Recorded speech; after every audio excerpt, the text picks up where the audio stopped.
नमस्कार मंडळी, स्वागत आहे तुमचं सृष्टीमय रहस्य या आपल्या आवडत्या चॅनलवर। मित्रांनो, गणपती बाप्पा आल्यानंतर घरात, मंडळात आणि आपल्या संपूर्ण समाजात एक वेगळीच ऊर्जा पसरते। आनंद, भक्ती, नाद आणि प्रेमाने भरलेलं वातावरण तयार होतं। पण त्याच बाप्पाचं विसर्जन करताना मात्र डोळ्यात पाणी येतं। आपण म्हणतो, गणपती बाप्पा मोरया, पुढच्या वर्षी लवकर या। पण तुम्हाला कधी प्रश्न पडलाय का? आपण बाप्पाला इतक्या प्रेमाने बोलवतो, एवढ्या भक्तीने पूजा करतो, मग अचानक त्यांना परत का पाठवतो? विसर्जनाची ही परंपरा का आहे? यामागे नेमकं रहस्य काय आहे? भारतीय संस्कृतीत प्रत्येक सणामागे एक गहन संदेश दडलेला असतो। गणपती बाप्पाच्या विसर्जनामागे केवळ धार्मिक नव्हे तर आध्यात्मिक आणि वैज्ञानिक कारण आहेत। गणेश विसर्जन आपल्याला शिकवतं की या जगात काहीही कायमचं नाही। जसं मातीपासून गणपती तयार होतो आणि पुन्हा पाण्यात विलीन होतो, तसं आपलंही जीवन आहे। आपणही निसर्गातून जन्म घेतो आणि अखेरीस निसर्गातच विलीन होतो। विसर्जन म्हणजे जीवनातील अनित्यत्वाचा स्वीकार।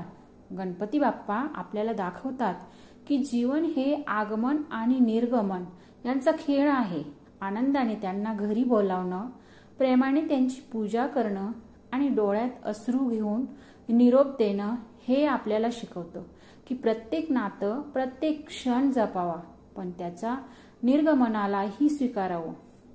पर्यावरणाशी नातं। पूर्वी गणेश मूर्ती फक्त शाडूच्या मूर्तीपासून बनवल्या जात होत्या। मातीची मूर्ती विसर्जित केल्यानंतर ती पुन्हा निसर्गात एकरूप होत असे। यामागे संदेश होता की आपण निसर्गातून घेतो आणि शेवटी निसर्गालाच परत देतो। हेच पर्यावरण संतुलनाचं तत्वज्ञान आहे। विसर्जन म्हणजे फक्त मूर्ती पाण्यात सोडणं नव्हे। खरा गणपती हा आपल्या अंतर्मनात असतो। संकल्प शक्ती, बुद्धी, ज्ञान आणि शुद्ध विचार। विसर्जन आपल्याला आठवण करून देतं की बाह्य मूर्ती विसर्जित झाली तरी गणपतीचं तत्व आपल्या मनात सदैव जिवंत ठेवायचंय। शास्त्रामध्ये म्हटलंय की गणपती बाप्पा हे पार्थिव मूर्ती स्वरूपातच अधिक प्रिय आहेत। पार्थिव गणेश पूजन यामागे कारण आहे। मातीपासून आलेला गणपती लवकर प्रसन्न होतो आणि त्याच्या विसर्जनातून भक्ताला पुण्य प्राप्त होतं। कथेनुसार गणपती जेव्हा कैलासावर असतात तेव्हा देवी देवतांचा सहवास घेतात, पण भाद्रपद शुद्ध चतुर्थी ते अनंत चतुर्दशी या काळात ते पृथ्वीवर येतात, भक्तांच्या घरी राहतात आणि त्यानंतर पुन्हा आपल्या आई पित्याजवळ म्हणजेच पार्वती शंकराजवळ परत जातात। विसर्जन हा त्यांचा पुन्हा कैलास गमनाचा विधी मानला जातो। विसर्जनाच्या वेळी जेव्हा डोळ्यातून पाणी येतं तेव्हा खरं तर ते प्रेमाचं, भक्तीचं आणि विरहाचं अश्रू असतात।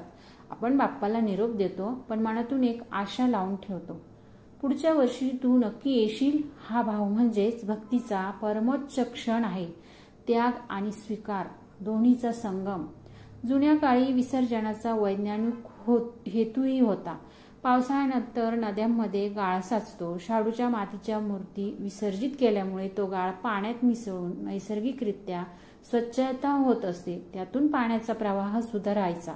म्हणजेच विसर्जन हे पर्यावरणपूर्वक विज्ञानाशी जोडलेलं होतं। मित्रांनो, गणेश विसर्जन म्हणजे फक्त मूर्ती पाण्यात सोडणं नाही, ते आपल्याला जीवनाचं तत्वज्ञान शिकवतं की काहीही कायमचं नसतं।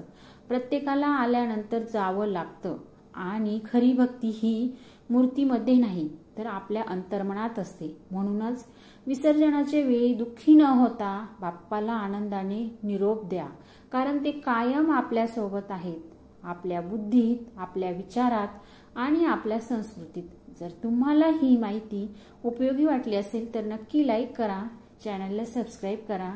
गणपती बाप्पा मोरया, पुढच्या वर्षी लवकर या। धन्यवाद।